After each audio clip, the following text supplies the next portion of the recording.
It's not always the case that historians have something to say to practitioners in the present. The theme of this panel, at the very least, planning for the future in wartime, is surely one of those, since unfortunately there are plenty of wars going on today. I myself have found myself in the last couple of years, having worked for many years on post-war reconstruction in Europe, now talking to the citizens of New Orleans about rebuilding that city after a hurricane. Well, last spring I was doing archival research about a German planning group that just before the war and during the war was involved with formulating plans for a redesign for the city of Prague and for cities in Brandenburg, with the exception of Berlin. One architect in that group, after the war, designed a skyscraper to house a new police presidium in the city of Cologne. And last Tuesday was a very, very sad day for historians of planning and architecture. The collapse of the city archive in Cologne probably means the loss of papers, of plans, of drawings for several important architects, such as Dominicus Böhm, Wilhelm Rippon, Eugen Blanc, and others. Possibly all of this is lost, no one really knows. Also the wartime, or the plans from the 30s and the war for the redesign of the city of Cologne as a representative Nazi city. Having spent much of my life doing research in that city, I came here with a heavy heart about that. But I have to say it's invigorating to be with such an interesting group of scholars here yesterday and today, and I want to thank you for the invitation to be here. The papers on this panel offer us a wide range of subjects, thematically as well as in terms of countries: Finland, Britain, Soviet Union, Japan. With the advantage of having received the drafts of the papers in advance, let me suggest, as you listen, paying attention to some themes which I think run through all of these papers. First, planning for pre-war new cities or post-war reconstruction of bombed cities as solutions for old problems, pre-war problems, especially in terms of inadequate housing and inner-city slums. A second theme is planning as redesigning cities to make them more resistant to future air raids. We've heard that from several papers already at this conference. Third, architectural and planning models that build upon the flow of ideas and practitioners across borders and, in fact, across oceans. As we know, architecture and planning are really transnational, at least in the 20th century. And then obstacles to these models presented by pragmatic issues, such as the lack of resources, stubborn land ownership problems, or shifting political currents. And then the last thing I would encourage you to think about as we talk about these developments in wartime is the emplotment of these developments in time, the temporality of what we're talking about. Developments during war. To what extent was World War II a real rupture, a real discontinuity? To what extent was that a partial rupture? Does it in some case, in fact, accelerate change? Or does it interrupt or slow change? Time during this period, for many of the people we're talking about, did not move in a smoothly linear fashion. And I think it could help us if we try to implot this story in a temporal framework. So with that, let me turn this over to our first speaker.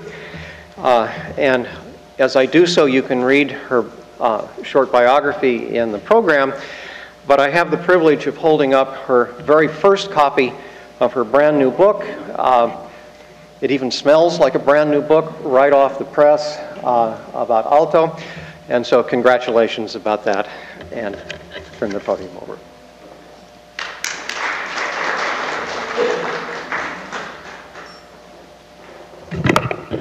Thank you. Can you hear me? Good. Yes. So the man on the left is Alvar Aalto in the Finnish military uniform. A series of aerial photographs of Finnish lake landscape welcomed visitors to Alvar Aalto's pavilion for the 1937 Paris World's Fair. A ladder led to a platform behind the image from where one could peek through a circular hole without being seen. The pavilion, which is actually, I don't know if many of you know, it's right here in this wooded side. The pavilion performed a similar disappearance act. It was located just under the Trocadero and was hardly visible from the trees. Ripped board and batten siding made the camouflage of the building complete. Aalto's emphasis on geography and camouflage can be assessed against the geopolitical tensions that were already apparent at the fair, where German and Russian pavilions in the front dominated the foreign section. The new geopolitical situation had placed Finland, still a little-known country far north, in a hotspot between two expansionist powers. A secret non-aggression pact between the Third Reich and Soviet Union signed in August 1939 placed Finland, along with Estonia, Latvia and part of Poland, into Soviet territory. While the latter three, you can see here, the marked orange, where the latter three were occupied without much resistance in September, the Soviet attempt to install a communist puppet government in Finland failed. As a consequence, Soviet army attacked Finland in November, and two Finno-Russian wars, namely the Winter War from 1939 to 40, very short, lasted only 4 months, and the so-called continuation war from 1941 to 1944 followed. While Soviet Union was never able to claim Finland to its territory, its eastern boundary was drawn not only once, but twice. So here you see, after the Winter War in 1940, these parts were claimed by Soviet Union, so the Eastern Karelia and part of Lapland. And then after the continuation war in the final peace treaty, this section, the connection, Finnish connection to the Arctic Sea, was also lost.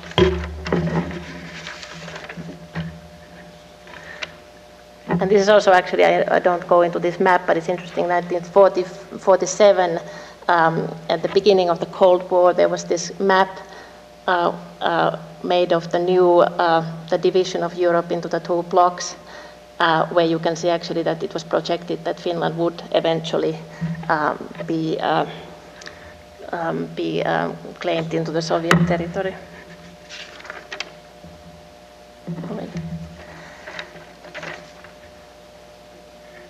I will use the image of the lake landscape as a key to Aalto's thinking about Finland's geopolitical dilemma, its international image, and its future planning at this very traumatic and most crucial moment in the country's history.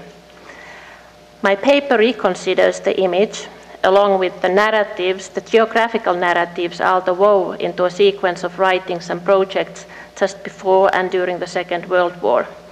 I will argue that when viewed at this context, the image ceases to denote an isolated geographic locale and begins to emerge as a strategic device in an attempt to govern and communicate spatial relationships and shifting affinities in an increasingly complex and interconnected world, where not even a remote country like Finland could isolate itself from the large geopolitical events.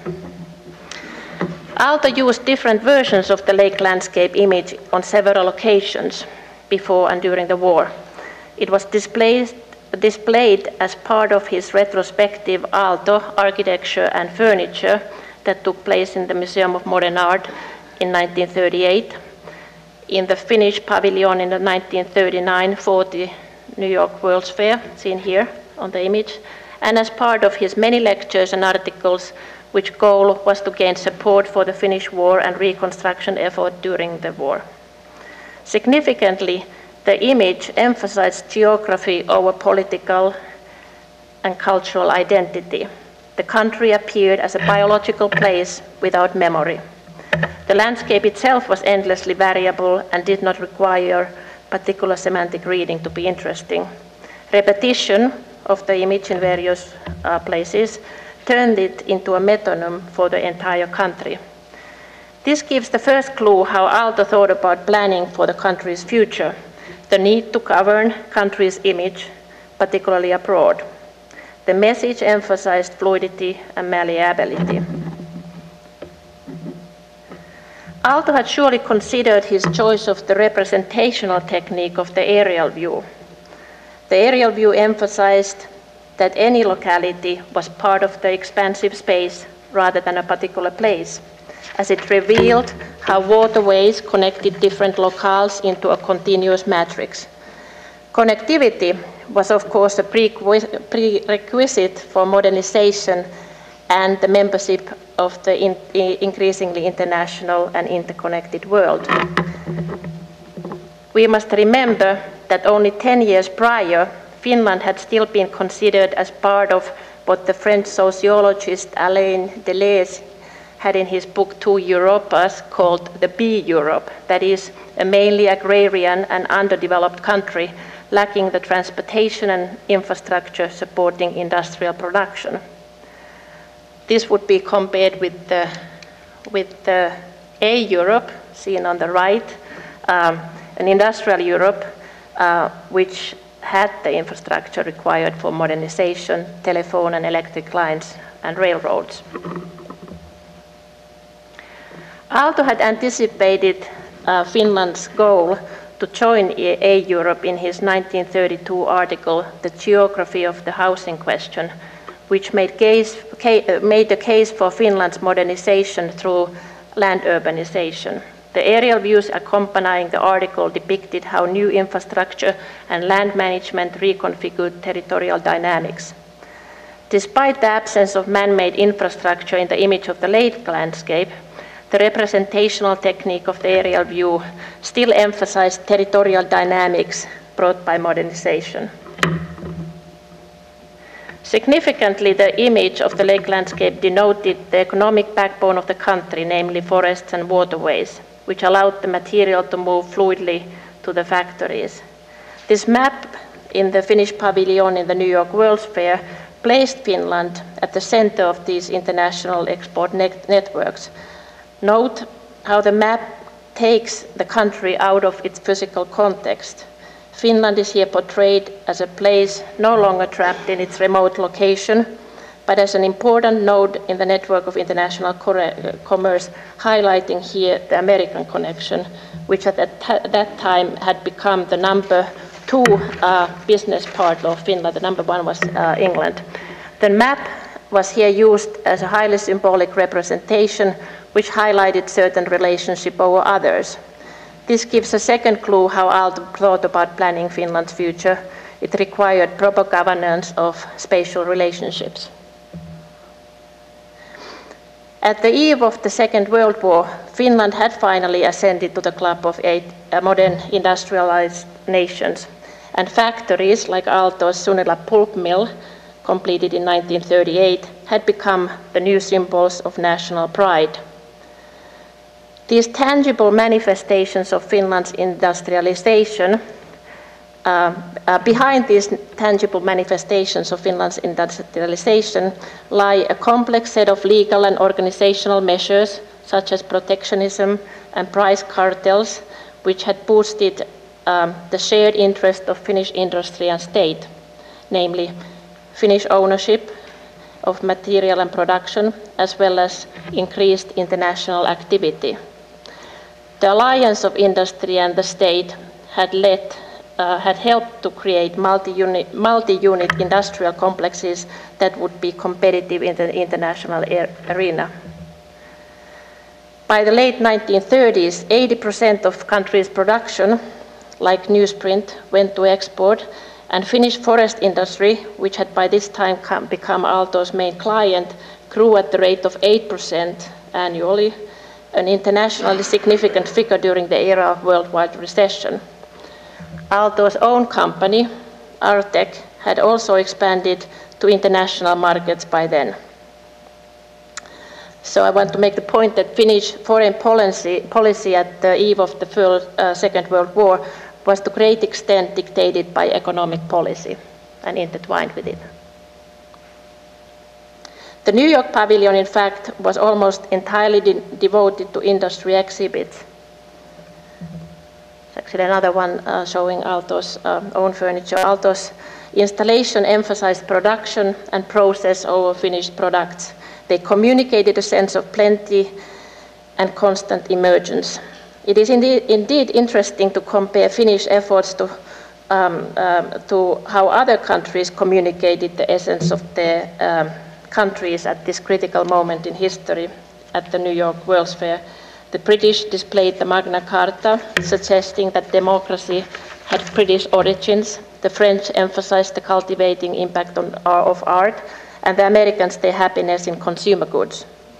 The ideological message of the Finnish pavilion came closest to that of the Soviets. In displaying men and women at work, Finland was depicted as a kind of productivist utopia where its citizens found satisfaction in production and labor. At the same time, the vast scale of the wood processing operation spoke to the language of technological progress that was understandable also to the American audience, which had witnessed the construction of large-scale infrastructural projects harnessing nature's powers in the 30s. The opening of the pavilion in March was accompanied by an ad campaign emphasizing Finnish-American ties. Finland already knew that it would need all the friends it could get. Communicating Finland's values and political affinities proved important when Soviet Union attacked Finland in November 31st in 1939. Since the offensive could not be justified by the need to curtail German aggression, in this case as in the case of occupying Poland, the attacks were widely condemned by international press and political leaders, including President Roosevelt. American public opinion towards Russia, very favorable still at that point, quickly turns against the Soviet Union while cheering for the Finnish army, here in their camouflage uniforms during the Winter War. Due to the public outcry and explicit hostility to Soviet pavilion, the pavilion closes and is actually shipped back to Moscow and didn't exist during the second season in 1940. American media was on Finland's side. At this point, Aalto turns into a self-appointed one-man propaganda machine, capitalizing on his international connections and the favorable public opinion. In a letter written in January 1940, during the Winter War, to Frank Lloyd Wright is an example of his careful crafting of the geopolitical narrative, which goal was to distance Finnish culture from the Soviet Union and emphasize its affinities to the West. I quote, so this is from the letter to Frank Lloyd Wright. As you know, the first real open fighting of the World War has begun in Finland. It is the Russian terror system which now shows its will to expand all over the world. He continues, I hope that this will confirm to you the idea that the battle is our common, not for nation, that is an obsolete idea, but a battle for the constructive will and the constructive knowledge which exist in all of us and everywhere in the West. It is the fight of the balanced social progress against models and systems which have shown themselves incapable of constructing development and where blind theory is combined with destructive and profoundly conservative methods, unquote. Aalto demises here all ideological models and constructions, including the idea of a nation, and emphasizes a kind of open-ended productivist development. The call for construction gained a new meaning after the Winter War, which caused massive destruction The peace treaty had led to the loss of circa a quarter of Finnish country's land to Russia and made 500,000 people homeless. So when Aalto returns to New York in March 1940 to reconfigure the New York pavilion for the second season, the emphasis was on reconstruction. He also, in fact, reconfigures the installation at the San Francisco Golden Gate exhibition, which is here in the picture. So it really, both shows become part of the propaganda machine to support the Finnish reconstruction effort. So during the second season, the motto becomes Finland builds.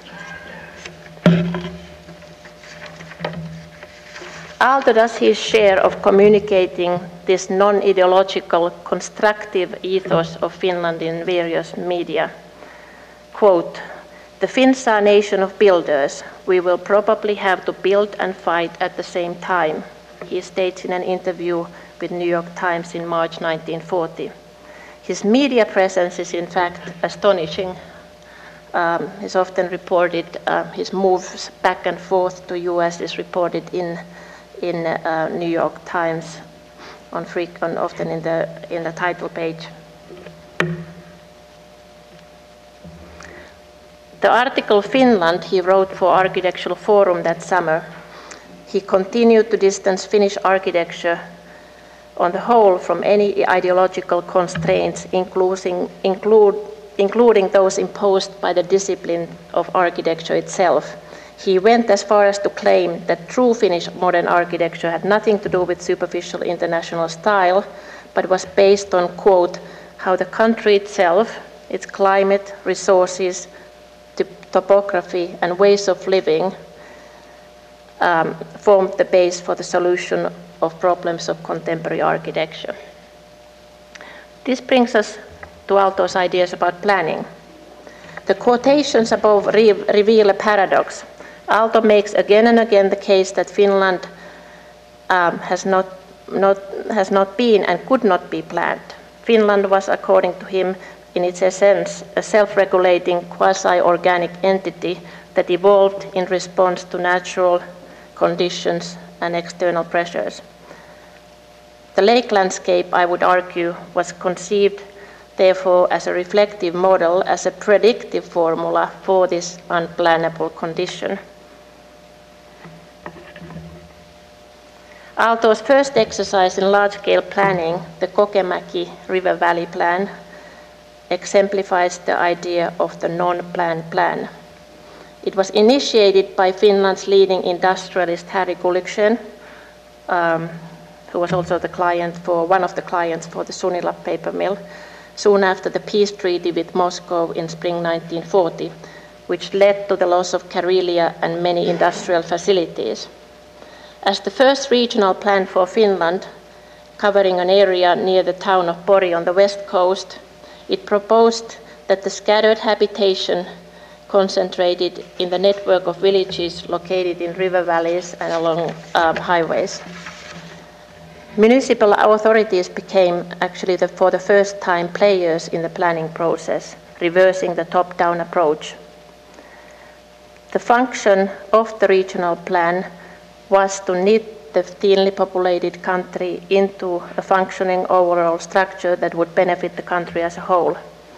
Aalto understood that the modern world locality was surpassed. In the modern world, locality well surpassed that of a single village, town, or a city. In a contemporaneous article, Building the Countryside, Aalto talked about new social system that would emerge out of such spatial planning. Quote, "It is quite possible that a completely new and more ramified social level is emerging in Finland, higher than the level embraced by any urban concept. It will encompass a combination of industrial, agrarian, communications, and cultural activities distributed over extensive areas," unquote. In addition to conducting such far-reaching plans, Aalto was assigned to lead the reconstruction office of the country in 1941. He spent the early part of that year in the US to try to gain funding for this effort. A small booklet he authors called Post-War Reconstruction, Rehousing Research in Finland 1940 demonstrates how, according to his plan, various institutions and organizations that he had contact with in the country would participate in the project. While the American funding never materializes, or a little bit of it does, but not a significant sum, Aalto managed to pursue the idea of Finland as a laboratory of sorts for reconstruction and was hired by MIT to teach a research studio on the subject. The student work at MIT that Aalto later completed in his office ripped architecture from any link to a particular locale. One did not need even to know what a house might look like, only a strategic moves and guidelines that map out relationship between building, landscape, and other environmental factors was shown here. The key word here is laboratory and strategy, both of which emphasize the slippage between the real and the ideal. Aalto drew many subsequent regional plans after the war, all of which were only partially realized.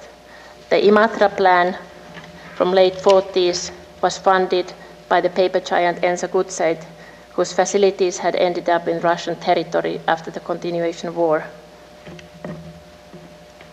His largest planning task was for the general plan for Lapland in the early 50s, after the territory had been almost completely burned by the retreating German army.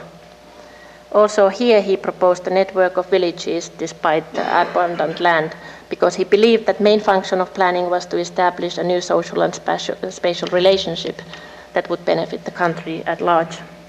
Although none of the plans were fully realized, he was the first architect to be involved in regional planning that eventually led to the funding of institutionalization of the system in the 50s. The Central Association of Regional Planning was founded in 1956 and is still in existence. In the end, Aalto's contribution to Finnish reconstruction had indeed less to do with material outcome than his ability to create powerful images, to influence public opinion on one hand, to propose new spatial and social relationship, and perhaps most importantly, to imagine new realities at a time when others might not have seen a light in sight. One of the most lasting outcomes of Aalto's wartime activities was indeed the lake landscape, which was canonized by Sigrid Gideon in the second edition of his book Space, Time and Architecture in 1949. Gideon had the first version for the chapter on Aalto was actually written after Aalto gave a lecture in Switzerland on the reconstruction in 1941, where he himself had shown this very image. The article was accompanied indeed by this juxtaposition by the New York plan for the New York World's Fair, the vases, and the lake landscape. While some subsequent histories have read the image as a celebration of a genius loci of his architecture, as we have seen, the image of lakes and curvy lines can actually be understood as a diagram that had a transformative political function to affect our thinking of the real. Thank you.